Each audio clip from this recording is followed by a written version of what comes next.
Um, Welcome everybody, and I just want to say what a pleasure it is to actually physically be in the room with people. I think this is the first time I've had a chance to engage in a forum of this size, probably for 3 years. Chris, when we were talking about planning and this particular conference, said he really wanted my thoughts on Plan B. Now, anybody who's known my history in the industry, having been a 30-year veteran, we were talking about unlocking the ability for co-contribution in 1997. So I have that much history in the sector, having been involved back then with the peak body, that it was actually, the foundations were there, but the industry itself, Chris, providers, actually undid the unwinding there.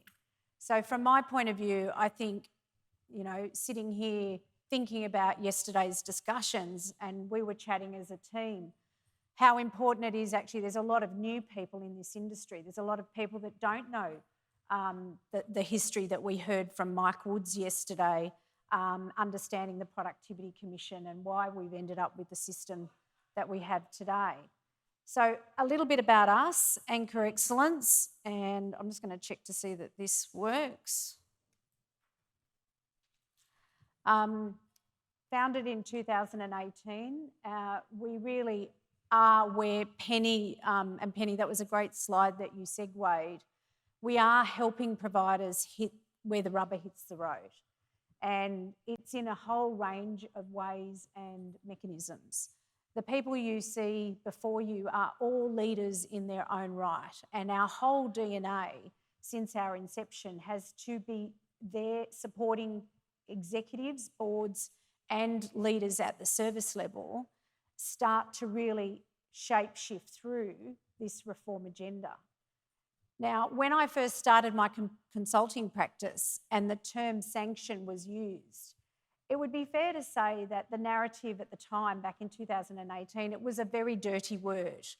People were ashamed. I saw leaders absolutely devastated that they had let their organisations down.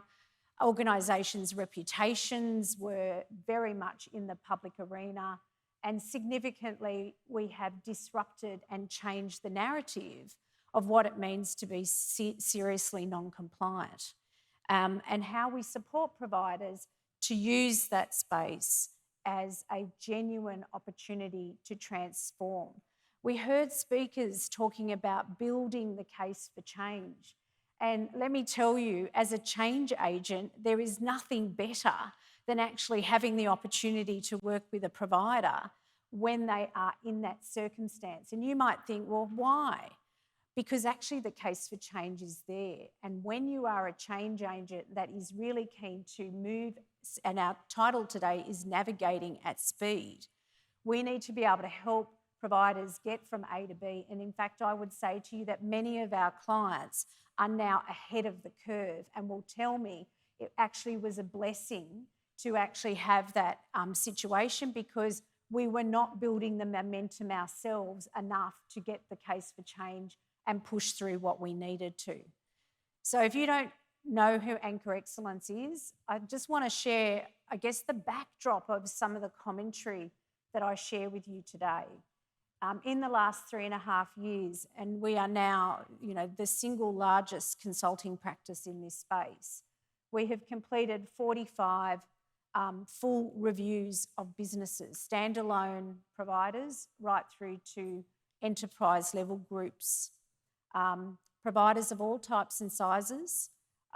We have supported in advisor appointments. So again, most of our world is in the approved provider landscape. And I know that one of the best advantages, to be frank, of this conference is that we bring all of the segments together.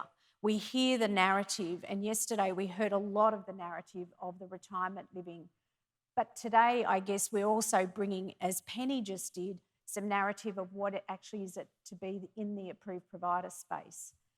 Serious non-compliance has been a substantive part of the landscape since the Royal Commission. And if you heard me speak last year, we presented a graph that showed you, using the sector performance report, the actual aggregated data. And I said to you at this time last year that the industry wasn't learning fast enough. And so even yesterday on the panel for home care IT, the focus on logistics as opposed to really trying to wrap your head around the complex issue, which is quality and safety. What is good care for an older consumer? And it doesn't matter if they're in home care or res care, because the other key message here is coalescence. So as I said to Stuart yesterday, residential aged care is the canary in the cave coming for home care, not in a negative way. I'm not painting that picture to be doom and gloom, but we need to look to that side to understand how that's actually going to flow through. Case in point, the Serious Incident Response Scheme is coming to home care providers in July this year. So we see this coalescence continuing. We have completed over 20 clinical governance reviews, again, of all provider types and sizes, and some of the largest providers in the country. Each of those boards are genuinely trying to grapple with a new narrative and skill of understanding clinical governance. And again, if you've heard me talk before, I used that analogy that as a previous director of boards, I had to navigate the world of understanding the P&L, cash flow and balance sheet. You couldn't be a good director if you aren't able to navigate those. Our challenge as an organisation is helping all directors to actually have enough understanding of what it means to navigate clinical governance. What are the reports that you're getting? How do you actually understand what is the critical elements of performance? We've now changed our business model that when we do work with a client that has an NTA or a sanction, I will not take an assignment unless we are actually working with the board, or if it's a very large group, we are working with the entire executive team. And the reason is we've learnt from previous experience, if you don't get top to bottom and bottom to top actually aligned, we will not leave the organisation in a sustainable position. We have to get that alignment actually coming through. Boards say to me, Cynthia, we believe we're a good provider, but we don't understand how did we get here. And I will say to them, give me your board packs and I will critique them and I'll have a conversation with you to help you understand what you kept taking as noted as read. Because in every instance, I've found that actually the information was there, but board members were not reading their board packs. And I'm pretty sure if any executive in the room right now put their hand up, they would say that is their greatest frustration, is having directors who actually are engaged and reading their board packs. So we also help regulate that information because, as I say, excuse the expression, vomiting on a page to the board is also not good performance of an executive team. I have seen board packs that have been 700 pages long. And you have got to honestly wonder to yourself, why is it that the entire complaints database is being presented to the board and the board is expected to understand the trend and the analysis? We are now increasingly doing workforce demand reviews because I've got some comments about ANAC. We have to be very careful about just simply trying to solve the ANAC and the workforce issue by just simply doing like we did before, which was cut away an element of revenue without necessarily thinking more broadly about the productivity of our workforce. We've done compliance mapping in over 70 providers around the country. We know more today about what it is that the Commission is honing in on, and none of you should be surprised because in Janet Anderson's credit, through her quality bulletins and the information that are provided, she lets you know where the focus actually is going to be. But so many providers are actually disengaged in actually reading the material and looking to the insights to then reflect on in their own organisations. Paul Harris, one of our team members, supporting with financial reviews, commercial due diligence. 100% of our BIF applications have been successful. And we've also helped providers with higher RAD applications, which again, Chris, goes to how do you change your commercial base. We are also helping providers with additional services. Now, on the counter side, we have also project managed 3 home closures. And we heard the slide yesterday of how many have left the industry. In those 3 project managed home closures, they needed to happen. And so there's also a very sobering message here that if you are trying to continue providing residential aged care where you have 2 people literally jammed in a room that is less than 12 metres squared, and you're wondering why you're having so many COVID issues or why your staff don't want to work there, that model is dead. So you do need to consider whether or not you can right-size. And now with AN-ACC, I believe there's opportunity to look at, if you have a reasonably good fabric, to right-size what you're doing and change your own future, because your future will be fraught with a whole lot of pain if you don't. So the theme of today, Chris, you set as building a better tomorrow today. Yesterday was Plan B. And I really have tried to crystallise with the team what we think for the approved provider world, what are the key drivers to navigate. And I've got 3 buckets here: financial viability from changed revenue base, the continued tightened compliance environment, and the third area, knowledge systems connected to models of care and care governance. There is a real challenge in this industry of genuinely having a narrative about models of care. When I speak to boards and I speak to executives, I'll get the standard, we provide person-centred care. But person-centred care has to be contextualised to an organisation, just as we heard our morning speaker talking about good strategy. What actually is your model of care? It should be driving what you're doing as an organisation. So let's just pick up a few kind of other key messages, and I think you've heard that today. I kind of like to use the analogy that providers are navigating 3 tightropes, and that elastic is very tight. It's causing a lot of stress and pain on leaders, and I have literally been with leaders who are struggling and barely broken because they're feeling like they're so overwhelmed. So we have to help crystallise, as the executives and the boards, those priorities. Compliance is a driver to both streams, and in this coalescence, I'm encouraging you as home care providers to pay close attention to what is actually happening in residential aged care, and particularly the connection of non-compliance. Financial viability, AN-ACC for residential care, will drive new behaviours, but we have to be very careful right now that we don't drive the behaviours that are just mimicking the behaviours that we had before, which is this being led by the nose and expected to be told how that's going to dictate our business models. In fact, now is the perfect time to be really using that model of care to really drive the next phase of your business. There are tensions on AN-ACC and being AN-ACC ready and compliance, which I want to call out. And of course, the big issue. Now, I'm purposely not just talking about the lack of workforce. I want to bring a narrative to workforce productivity, because some of those services that we've been in that have been seriously non-compliant have had ample staff, have had sometimes more staff than other providers. But how you're using your workforce and engaging your workforce is going to be really the panacea of the next phase of the reform.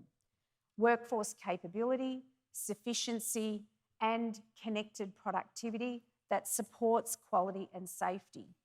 So a theme for you, if you're in a large organisation, is how are you absolutely holding to account your regional and executive level management.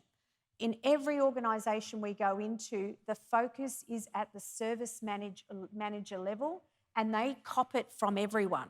They cop it from the regulator, they cop it from the senior management, and they cop it from the consumers.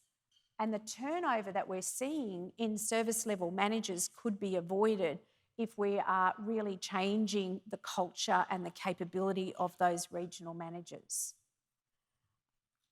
So complexity, we've heard a lot of speakers talking about this. It's actually increasing.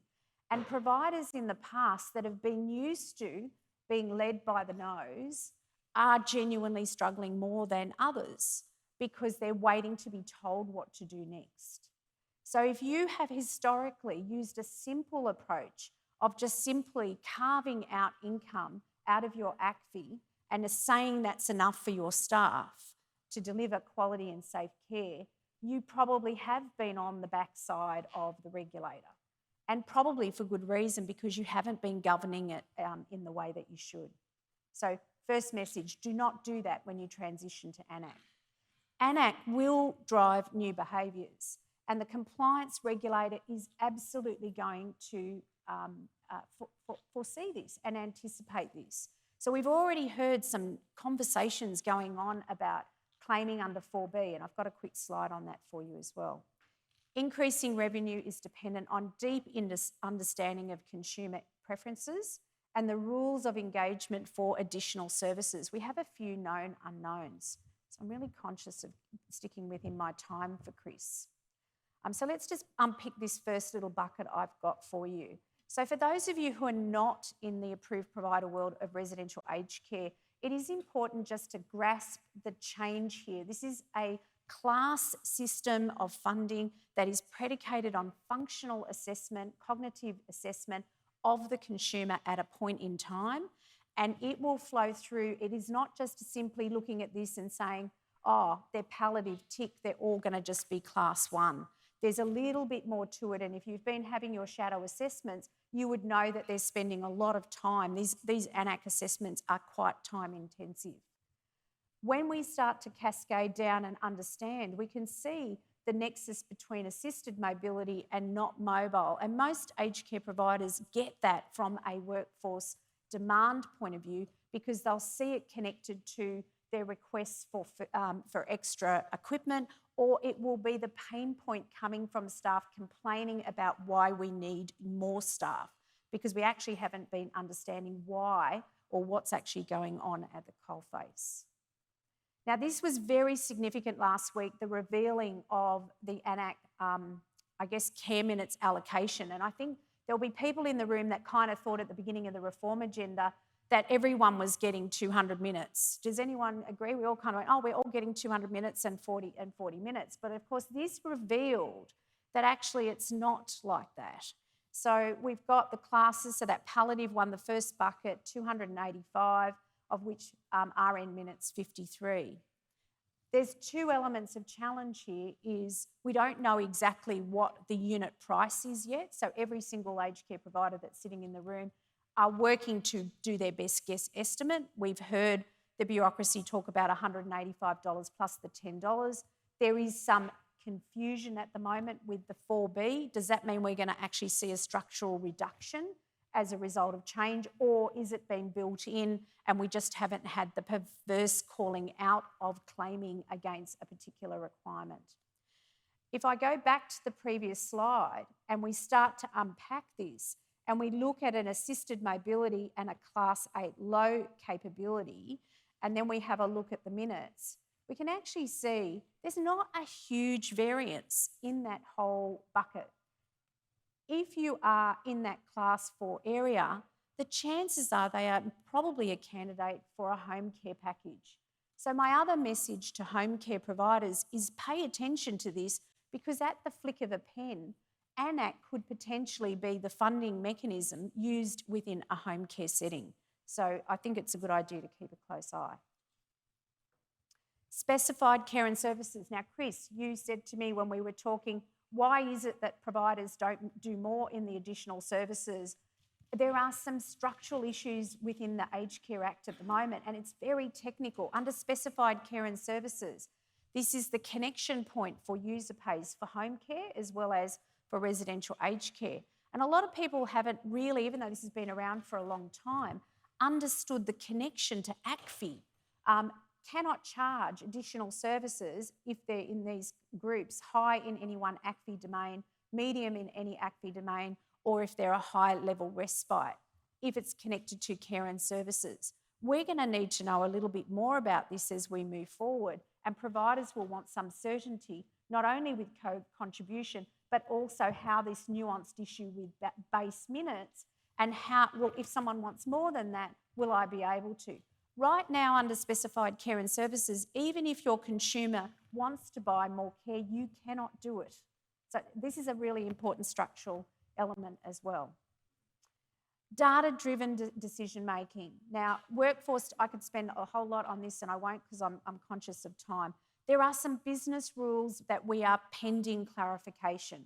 How much care coordination will apply to minutes? Because I think this is what's top of mind within providers. What will it mean to the changes of our management infrastructure? How much will I shift down to the coalface? What will I be doing with my allied health? Will I be shifting it into an employee base as opposed to using it as a third-party contractor? Because will it change the way it will work for our claimability?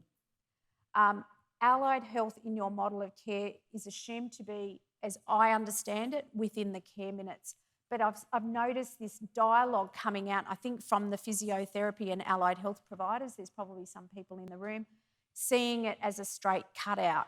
And I just want to quickly go to a slide in a moment. You have all had, as approved providers, the opportunities to do additional services. But again, we're always surprised to find how many have not put the thinking and effort into actually structuring this. Now, I know we have a colleague in the organisation, Bruce and his team. They've been supporting organisations with additional services for a longer period than what we have. But it does need to be well planned. It does need to have a framework. And if you do not nail the perceived consumer value of the package and how you're going to actually get to that net yield, then you are missing the point, because you have to actually understand the value proposition of what you're doing. And that's where someone like Claire in our team can really help you unpack that, engage with consumers and help you move on. So there are the mechanisms there, Chris, but people haven't necessarily been doing it. Compliance is going to tighten. So if you think it's been tough now, I think it's actually going to continue to be tightened. And I think we've heard enough from other providers already about the investment in management systems and leadership structures. Critical to keep a tight eye on the highest areas of vulnerability in the industry. 33A, 33B, if you heard me last year, this continues to be the significant driver of having serious non-compliance. Drivers of substandard care, high impact, high prevalent risk. And we now see 73A as the greatest cause of complaints coming through, this perception of sufficiency of staff. In home care, we see similar themes, 23A, assessment and planning, 33B. So home care providers that have been heavily focused on the logistics side of their business and not on the high impact, high prevalent or causes of harm are now starting to go, whoa, what's all this about? And you need to look at the res care providers to see what they've learnt from that. Very quickly, if you don't understand why providers are concerned about 4B transition, here's just a simple example. 4B is about claiming minutes for care delivery for pain management. I've given you here a very simple example of how it translates to an extra cost in your business, but it has also been an extra revenue source.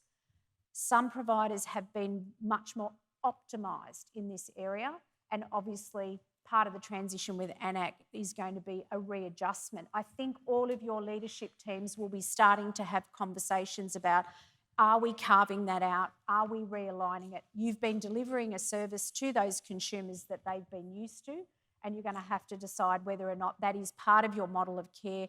Can you transition any of that to an additional service as opposed to it being part of the minimum care package? And then finally, our last moment, knowledge systems connected to models of care and care governance.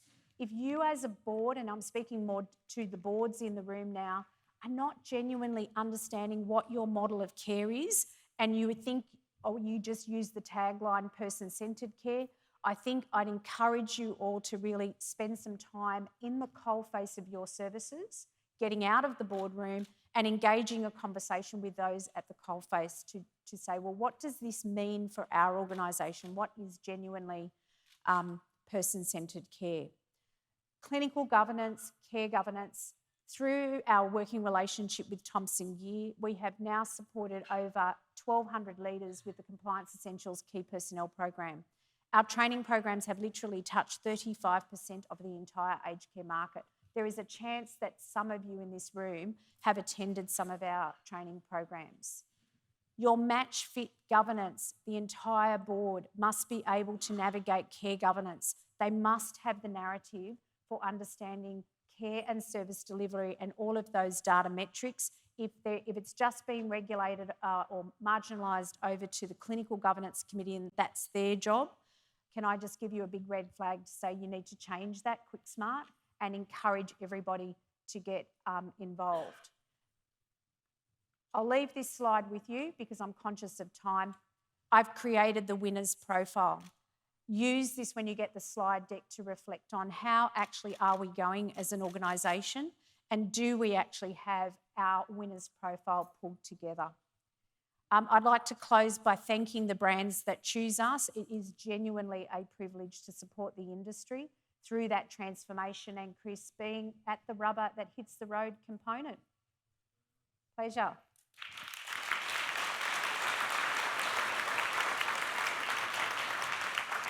Thank you very much, Cynthia. We're going to have to, if you need to speak to Cynthia or you want to speak to Cynthia about any particular items, maybe we can catch you over lunch because we're running a bit behind and everybody wants to get lunch. I understand. Between now and lunch, so thanks, Chris. I would like to make one comment. I had this question or thought in my mind, and then you said the problem with board papers where they're vomited out 700 pages. Oh yeah, sorry, it's not a good analogy. But as you were saying, every time, you know, board papers, board papers, board papers.